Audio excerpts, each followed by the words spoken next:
Pain and suffering is a part of our regular lives. It doesn't really matter how small it is for some people and how big it is for others. It is there, and it makes its presence felt quite often.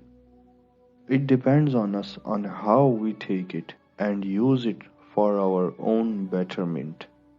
Now, I am aware of the nature of suffering, on how it sometimes puts us in the uttermost worst situations and makes our life not less than hell. One can only hope for the best and be prepared for the worst. I want to address through my own experience the way to handle pain, or at least minimize it in a way that it ends up benefiting you. Now I know the fact that no one is perfect. One can only try and try and try until he becomes the absolute best version of himself. I once suffered one of the most tragic losses in my life.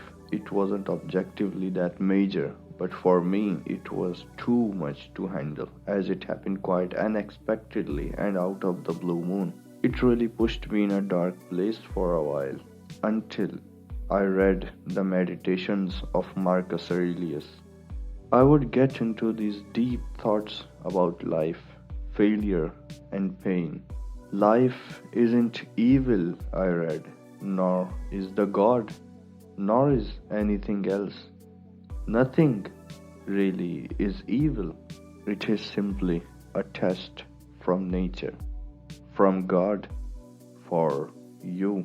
It depends on how you act in such grave times, on how you handle it. Would you run like a coward or face it like a man? Would you run after the person who left you or stand there retaining your honor and standing for yourself? Would you mourn the loss of your loved ones day and night or just pray for their peace and move on, knowing one day it will be you? Would you live a dog's life or die a hero's death? What is failure except for the mistakes that we have committed? What is loss except for the nature running its regular course? Humans living, interacting, making friends, and slowly decaying by time, ending up lifeless corpses when their time in this world is finished. Marcus Aurelius mentions several times in the book on the course of nature, on the phases which everything goes through.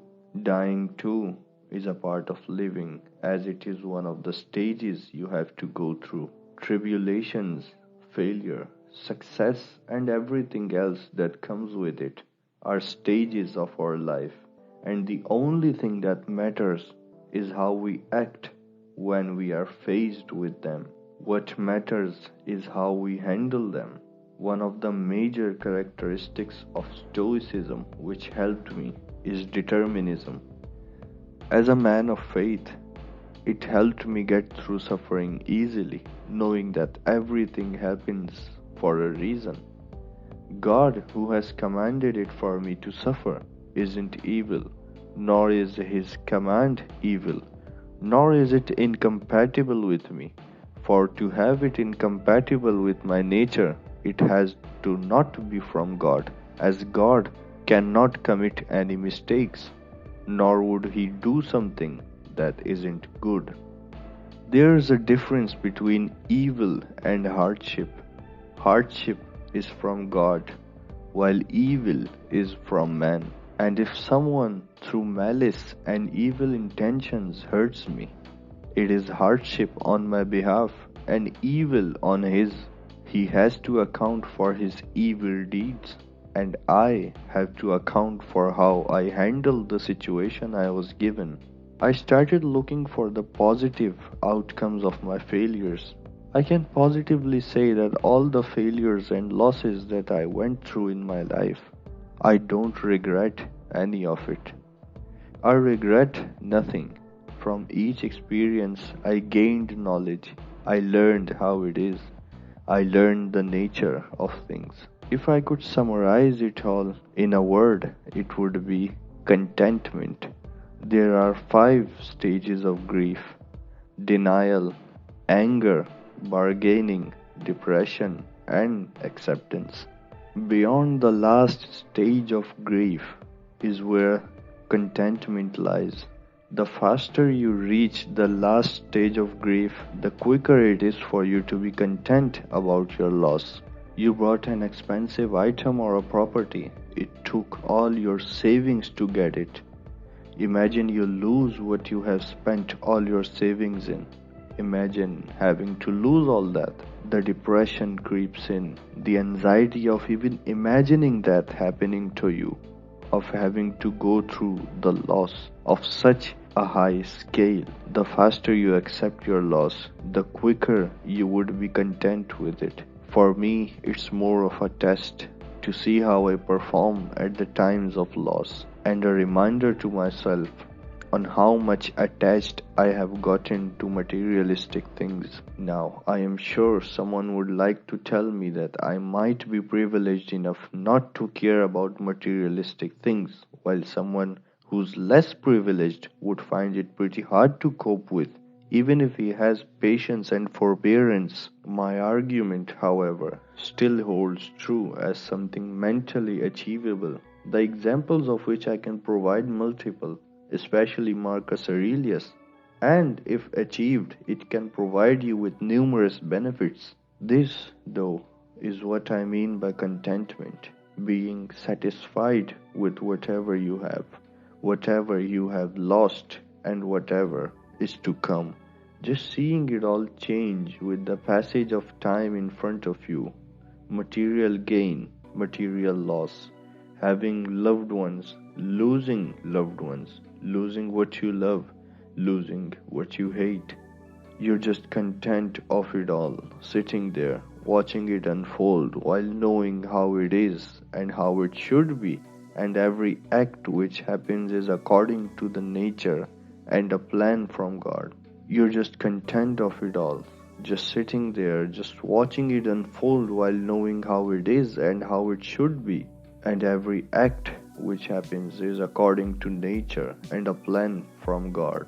Your job is just to let it flow and flow with it. You should always remember, except for death, there isn't anything else that you cannot get through.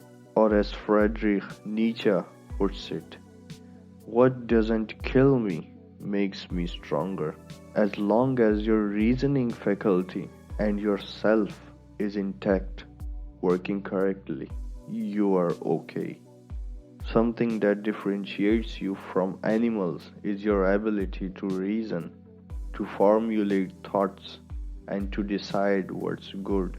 As long as you don't lose these characteristics within you, you lose nothing.